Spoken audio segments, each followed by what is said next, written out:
We've been talking to you on faith for the last few days.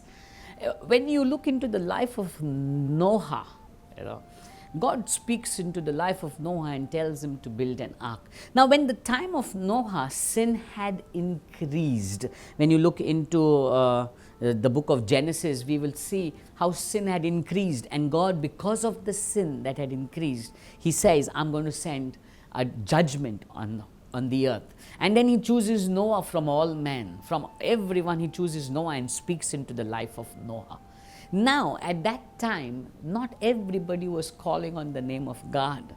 Paganism had increased, adultery, sin, everything was on the highs, and God was nowhere in the picture. And in that situation, we see Noah hearing from God and obeying what he hears. Now, around him, everyone is of the world. Everyone around him is living a life of sin and pleasure.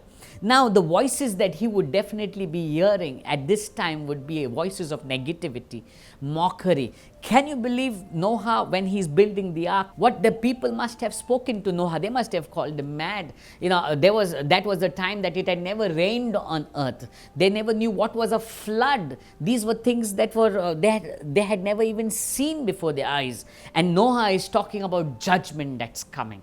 And all the people around would say, this makes no sense. Let's have fun, Noah. Let's have pleasure, Noah. Let's sin, Noah. What is this God you're talking about? But Noah obeyed God.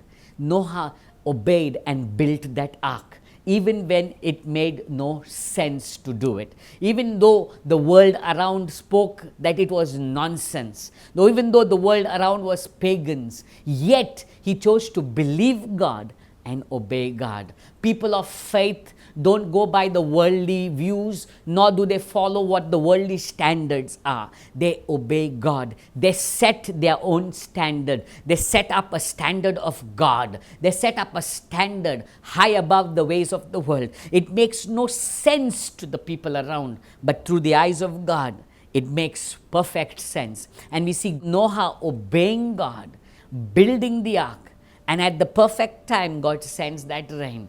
I want to tell you, people of faith obey, no matter what it costs, no matter what world view is.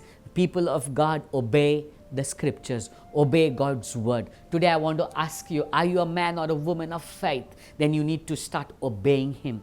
It may make no sense. If He said it, do it, and you will see the fruit of it. When the floods came, everybody perished, but Noah and his household survived. Today I want to speak to you. If you obey God, don't move by what the world speaks over your life. Don't be moved by the mockery that the world makes. The people of the world definitely made fun of Noah. They definitely called him mad. They definitely spoke, negatives and, joked about him. He must have been the joke of the town. But when the floods came, it was Noah that survived, whereas the entire town was judged and destroyed. Today I want to tell you, obey Him, and you will see how God will lift you up. Don't be moved by what people speak. Be moved by what God speaks. Obey Him, and you will be fruitful. God bless you.